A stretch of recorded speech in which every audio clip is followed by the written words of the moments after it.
was loud. Hello, everybody. I guess I don't have to use my outdoor voice with you all. These are very powerful mics. We're going to get started. So if people can take their seats and quiet down, we will get started. You all are completely ignoring me. Thank you, Melody. Hi, everybody. Okay. My name is Lili Allen. I am Associate Vice President at Jobs for the Future, and I have a big voice. I think they're probably accounting for that now. So we are here for Building an Opportunity Youth Movement Part 2. It might be Part 3, but the one that I recall was last year in this room, our session on Building an Opportunity Youth Movement. We had Michael Smith, who at that time was at the Social Innovation Fund, was about to leave it perhaps. We had Jamil and we had Dorothy. How many people were here for that session? It was a very powerful session. People were moved to tears. We introduced the word love into the OYIF lexicon. It was very powerful. So we wanted to follow that with sort of the next stage of building the Opportunity Youth Movement. And that's what we're doing here. So I just want to do a little bit of framing, and then we've got a really unbelievable set of speakers here. It's almost an embarrassment of riches, and we have been working hard over the last month to figure out how to sort of tie all of this together. So I just want to note that since last year, when we had our Building an Opportunity Youth Movement session that was really telling sort of the history of this work around Opportunity Youth, since then, what a year. You know, tragic year with the murder of Freddie Gray and countless others, tragically. The Baltimore uprising, the growth of the Black Lives Matter movement, the introduction of the sort of equity conversation at a national level. We have a handful of presidential candidates who are actually talking about income inequality. So it's a real kind of a moment where issues of race and equity are really on the national stage in a way that they usually are not, or maybe they are in these kind of flashpoints. So what we want to do here is talk about some of the big ideas that are out there that we want to try to accelerate in this moment. And that's what we're doing. We've got, let me tell you sort of the lineup of how we're going to do this. And I'm calling this sort of the OYIF Big Ideas Festival. So we've got 3 TED Talkers. And you know what a TED Talk is. They get up and they do this, and they walk around, and they share with you their big idea. And they also, you know, usually have some kind of fabulous slide deck. We're not going to have fabulous slide decks, but we will have fabulous big idea speakers. They will get up, share their big ideas. Then we have a panel of respondents who, in their own right, could be doing TED Talks, but we don't have enough time. So what they're going to be doing is responding to the TED Talks. So then I'm going to sort of lead a panel discussion with our 4 respondents, with our TED Talkers still up on stage. This is all very orchestrated. And then we're going to give you a chance to engage. So we have a lot to do. So I think my job is to just set this up and then get out of the way so you all can hear the great thinkers. So I'm going to start by introducing Lata Reddy, who is our first TED Talker from the Prudential Foundation, talking about how Prudential is organizing all of their corporate work for social good, as well as their foundation work. Lata. Thank you, Lili, and good afternoon. As it is for all of you, this work is personal to me. Were it not for my father being given at pivotal moments in his life opportunities to achieve his dreams and to succeed, I would not be here today. And so it is really an honor to be a part of this conversation. I wanted to talk to you about why Prudential and why the people of Prudential care so much and feel so strongly about Opportunity Youth and how we support them. First, you know, it is, and we talked about this morning, right? We understand the moral and the business imperative. We are a company that is headquartered in Newark, New Jersey, a community that has seen some very difficult times. So day in and day out, we see the results of disinvestment, of what happens when we don't take care of our people. On the business side, we know that to remain a leader in global financial services, we need to be operating in communities that are healthy and vital and sustainable, and that we won't have those if we don't invest in future generations. So I wanted to start by telling you a little bit about the company. As I said, we are headquartered in Newark. We were founded there 140 years ago and have remained there ever since. There are good times and bad. We are now a global financial services firm. We have almost 50,000 employees in over 40 countries. What you may not know is that Prudential was actually founded as a social enterprise well before that term was ever coined. Back then, an issue of the day was the fact that working families did not have access to insurance. Nobody believed they would pay their premium. And in particular, they were not able, because of that, they were not able to bury their loved ones. It was a choice between a pauper's grave or going broke. So our founder, John Bryden, created a product, burial insurance. And it was an affordable product. In fact, we sold it for as little as 3 cents a week. Now, this was a revolutionary concept at its time, and one that provided working families with some semblance of peace of mind and financial security, while at the same time demonstrating that there is economic value in addressing a social issue. And so with that product, Prudential was born. Now, obviously, a lot has changed in 140 years, both in the world and with our company. But it's that sense of purpose that was essential to our founding that is core to who we are today.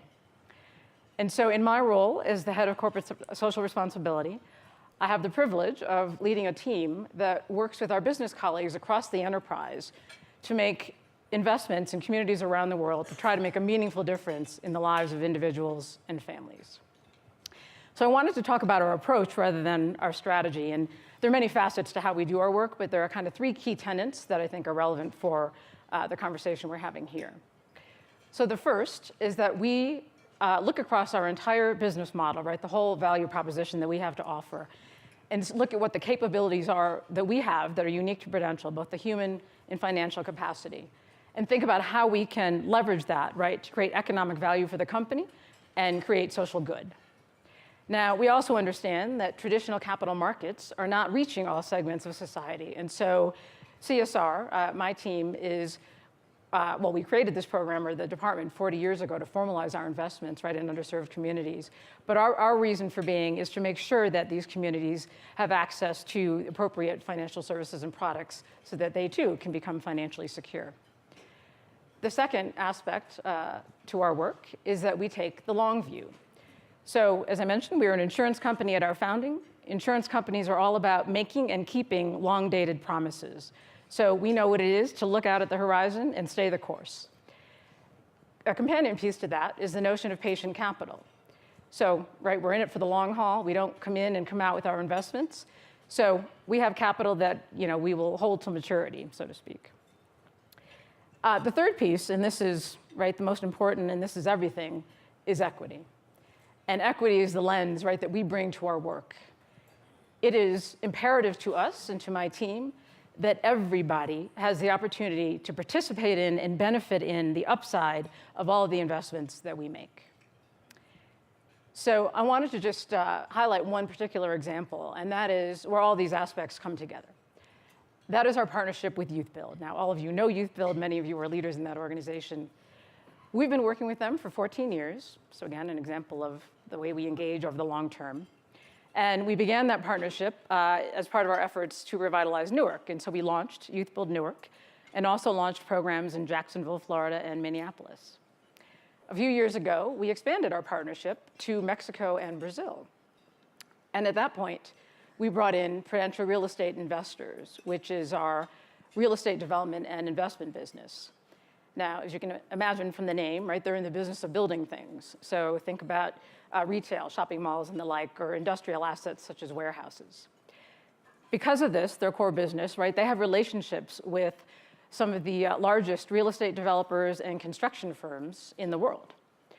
So with Youth Build, we are working with our real estate business to think creatively about how to engage their business partners in helping to support, to train, and most importantly, to employ Youth Build graduates. So the aspiration here is to create a virtuous circle. and the win-win-win that Blair mentioned this morning. So we're doing this by creating pathways to actual jobs with our partners for Youth Build graduates. We are doing it by creating a cadre of young people who are now part of a talent pipeline in their local communities. Our business partners and others, are benefiting from that, and a diverse talent pipeline at that. They, in turn, are, hopefully, if we do this well, getting jobs with good wages. They're getting some disposable income. They can begin to spend that on goods and services in their communities, recycle that through their communities, and hopefully begin a process of asset accumulation and wealth building. Now, for Prudential, all of this helps to enhance our position with our business partners and ultimately with our investors. And so we are so excited about this partnership and about the prospects, for success here. And we've seen some early signs that just last week, we actually announced a new commitment to double down on this. So with Youth Build in Phoenix, we announced a $2.7 million grant to help build out the US programs even further and to build a global employee engagement platform, and to do all of this, again, in partnership with our real estate business. So you can see that Prudential's commitment to equity is deep, It is over the long term. It's also broad in that we have a portfolio of things that we are supporting that speak to opportunity youth and speak to equity, and those include many of you in the room, So things like the My Brother's Keeper Alliance, where we were actually the first corporate supporter of that, an early supporter of the 100,000 Opportunities Initiative, and of course, the Opportunity Youth Incentive Fund, Social Innovation Fund. So we couldn't be prouder of the work that we're doing with all of you. We intend to stay the course. We're in it for the long haul.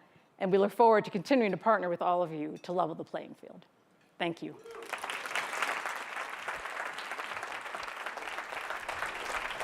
Thank you, Lata. That was fantastic. So, specific examples of how you build into the corporate world this kind of responsibility across all aspects of the business. So I am now going to turn to Gail Christopher from the Kellogg Foundation.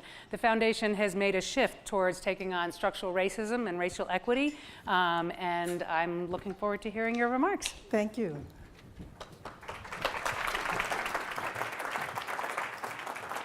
Good afternoon. I'm going to ask you to go back with me and experience something with a 17-year-old high school senior who was going to a downtown shopping mall to purchase her prom dress. And she was going by herself. She'd saved up her money from a part-time job and a summer job, and she was really excited. So there she was in the fitting room trying on dresses. Nothing worked. She decided to leave and come back with her mother. And as she was walking out of the door, she heard a shrill cry say, "Stop her, don't let her leave. She stole my purse." She turned and she was shocked and she was trying to get her thoughts together when someone else in the department store came out to the woman who was screaming and said, "Here's your purse, ma'am. You left it in your dressing room." Now, nothing was ever said to the young lady who was still in shock, but made a decision she'd never go back to that store ever again. Fast forward about 3 decades, maybe longer, and there's a 25-year-old African-American male, award-winning choreographer, actor, writer in Hollywood, and he's been in a training program all day teaching young students, and he leaves and he goes out, and suddenly he's accosted by 2 police officers who do the drill, up against the car, spread eagle, blah, blah, blah. The young man doesn't know what's going on. Fortunately, there were friends who had been with him all afternoon. They came out and spoke to the police officers and said, "What are you doing to this young man?" And they said, "Well, there was a robbery in the neighborhood and he fits the description." And of course, they said, "Well, he's been with us for 6 hours, so there's no way he could have committed that robbery." The young woman was me. The young man was my son. So what do these 2 stories have in common, other than exposure to extreme racial bias and that we're both in the same family? What do they have in common? They reveal the persistence of a foundational belief that undergirds America, which is a belief in a hierarchy of human value. Some people are just more valuable than others, unfortunately, based on their physical characteristics. Now, that belief is racism, but we find every way possibly not to say those words. We will say equity, we will say social equity, we will say diversity, we will say inclusion, we will even say multicultural, but we won't call it what it is, okay? Well, I'm very proud to be part of a foundation that had the courage, I could give you other words for that, but that wouldn't be appropriate, but had the courage to stand up and say they were going to become the most effective anti-racist organization they could be, the W.K. Kellogg Foundation. Now, they didn't get to that overnight. They had been funding all those other things, diversity and inclusion and multicultural and capitalizing on diversity and equity, until they got a board that was diverse enough and had their own experience and commitment to racial equity to say, we got to call it, and we have to commit to it. Why do we have to commit to it? Because at that point, which was almost 10 years ago, most of the children born in the United States were children of color. Now, our founders said, do what you will with the money so long as it helps children, vulnerable children. And we made the decision that we couldn't fulfill his mission if we didn't focus on the issues of racism. And that's the key point of my talk with you today. Racism is a belief that is part of the DNA of this country. Some people think this country unified and the colonies came together for freedom. They came together to protect their right to own slaves. It is in our Constitution. It is part of our DNA. But the human genome tells us that what's in our genetic makeup, the genome does not have to become the phenome. It does not have to fully express itself. Just because my parents had diabetes, I don't have to have diabetes. We know through the study of epigenetics that what's there in the DNA does not have to continue to manifest if we create the conditions that don't allow it, because it's a feedback loop. And so one of my messages for you today is we have to create the conditions that will no longer allow this foundational aspect of our country to continue to manifest. Now, Buckminster Fuller, I love him, he's such a genius, but he says we're all geniuses, we just lose it over time. But he says change never happens by fighting against the existing reality. To make change, we have to create new models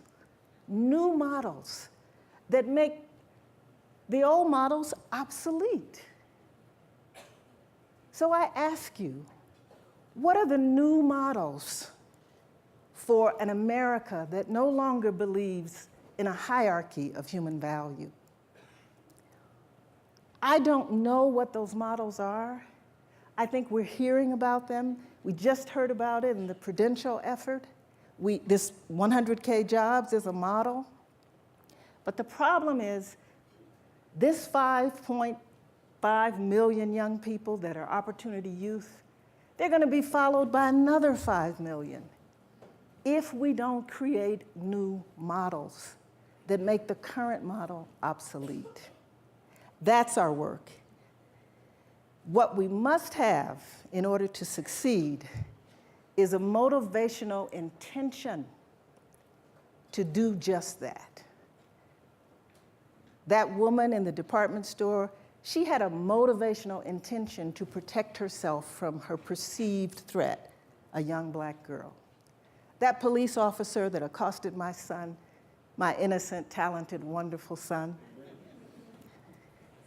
he had a motivational intention that was fueled by unconscious bias and conscious bias.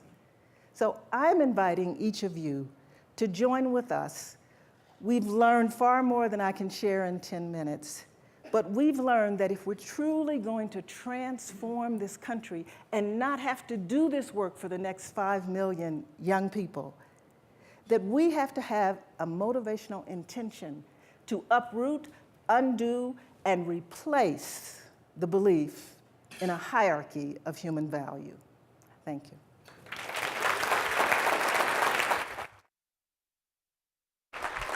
Thank you. Thank you, Gail. So just to keep moving along from the changing institutions, foundations, and corporations to some of those strategies to change, to ensure that the genome does not have to become the phenome, we're going to hear from Trabian Shorters, who's doing work on changing the narrative around black males through the Be Me organization. Trabian?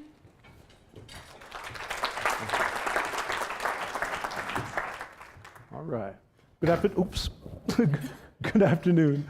I'm so excited about what Gail said. My mind's still spinning on that. Look, I'm going to address just one very simple, important, basic concept. Who do you think we are? And by that, I don't mean African Americans. I mean Americans. Who do you think America is? I want to talk about the big picture, the really big picture. In fact, I want to talk about the frame that this picture sits in. Who do you think we are? For the longest time in America, if you ask the question of whose lives matter, it did play out on this racial totem pole that Gail describes. And at the top of the pole was, white men, and somewhere in the bottom was convicted felons, and black people and brown people and dogs were somewhere in the middle trying to figure out where they fit in terms of importance under the law. But by accident of birth, technology, and fate, we are presented an opportunity to change this frame. And what I mean by that is the baby boomers, once upon a time, were the largest generation in American history. And because of that, they set the pulse, the temperature for American personality, priorities, policies. But as of now, there's a generation even larger. It's the millennial generation. They are the biggest, the most digitally connected, the most diverse generation in American history.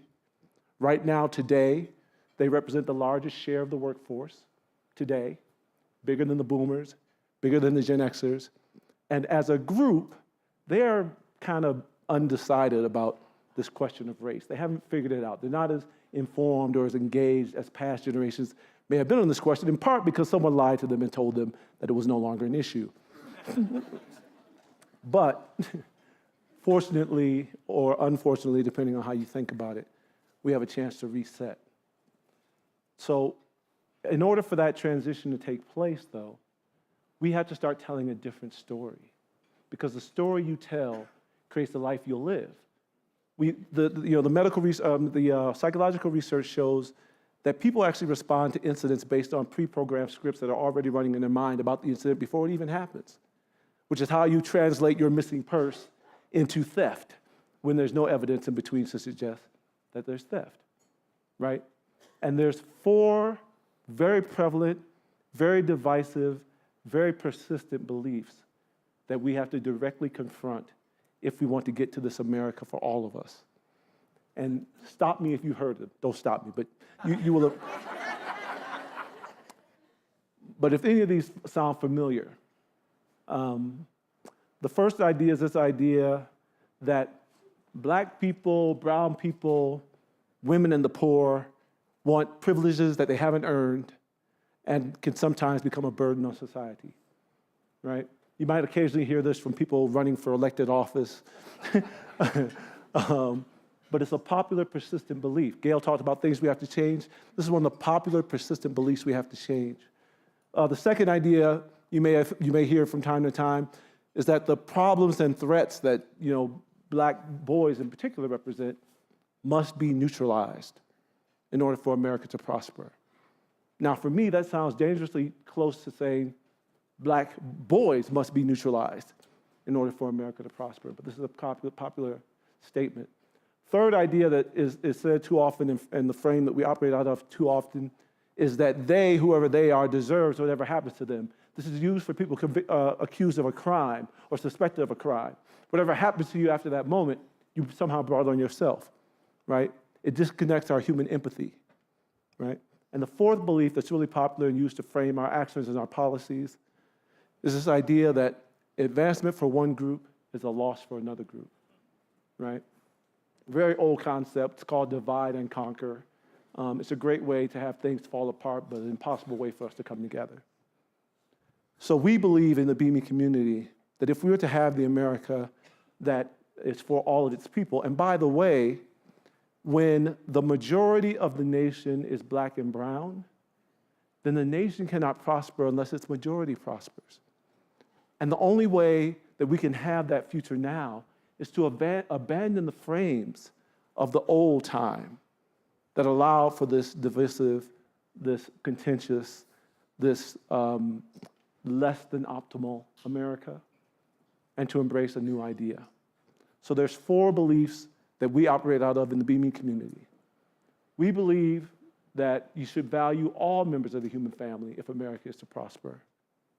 We believe that black men are assets to this human family and contributors who need to be recognized for what they do to build communities.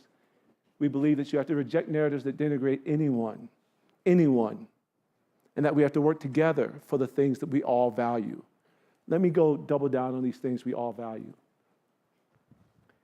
When we formed Be Me, this is a network of inspired black men who have committed to building communities.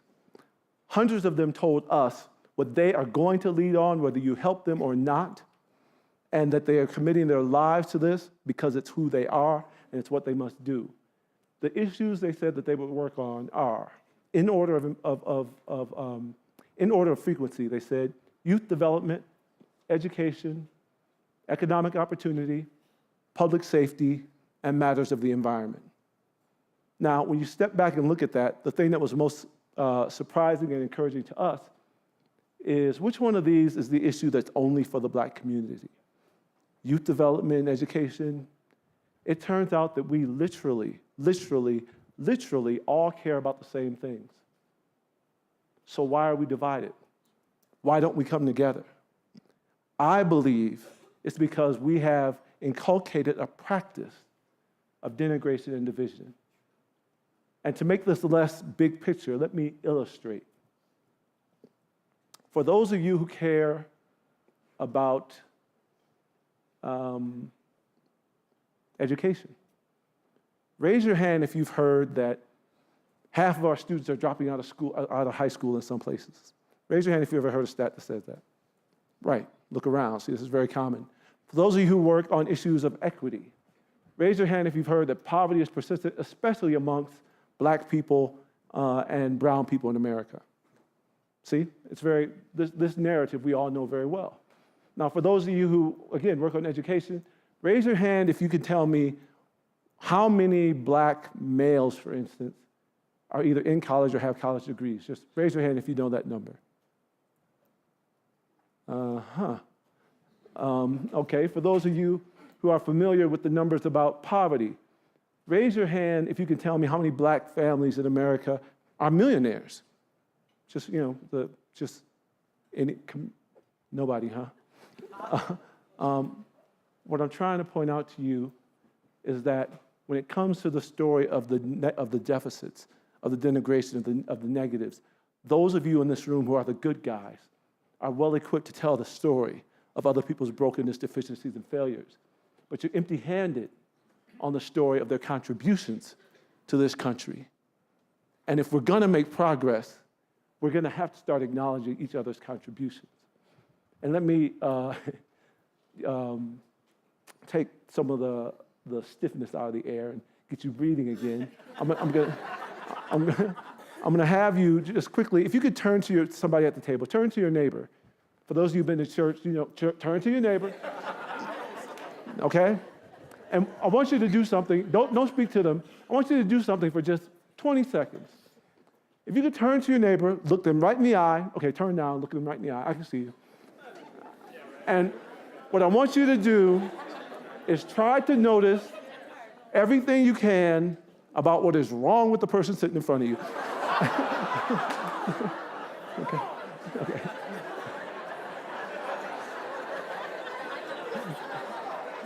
Okay. Okay. You just, no, don't tell them. Don't tell them. But you can stop.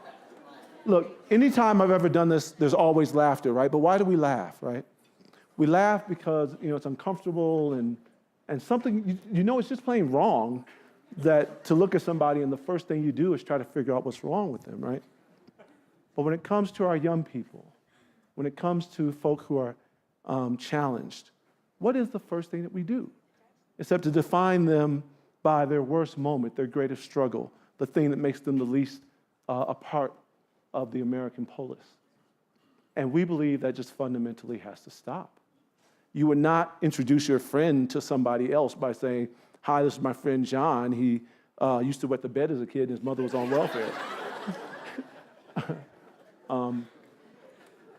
So we in the Be Me community start by recognizing Black men as assets. We don't define them by their deficits. Everybody's got challenges, but you don't define people by their challenges. Defining people by their challenges is the definition of stigmatizing them. And once you stigmatize someone, you're less likely to observe their positive contributions. And you may even begin to act as if poverty is the norm for Black and brown people, when the majority of America's poor are not Black or brown, right? You might act as if going to prison is built into the birth of a Black and brown child, a male child, when the majority of people in prison are not Black or brown, right? And so we want to tell a different story about America's future, and we believe to do that, we're going to have to start telling the truth. We're going to have to start acknowledging each other's contributions, and we're going to have to build on assets rather than fix people. People are the solution, not the problem. And last thing, next time someone asks you, "Who do you think you are?" we want you to be able to tell them that this America values all members of the human family, believes that Black and brown and women and others are assets, rejects narratives that denigrates, and works together to build a more caring and prosperous future. I'll say more about Be Me when we get into the conversation. Thank you for your time.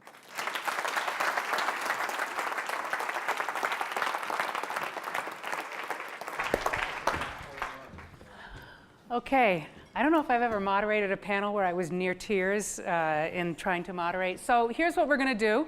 As we're setting up this stage, we're going to do a little scenery change here and set up the stage for the respondents. So I'd like you all to talk at your tables, turn to the person next to you. Don't tell them what you think is wrong. Turn to the person next to you and just have a conversation about what you heard and start to think about what are the things that you're going to want to have a conversation with our panelists about when we finish hearing from the respondents. So go ahead and start talking, and meanwhile, the Aspen team will do their magic up here.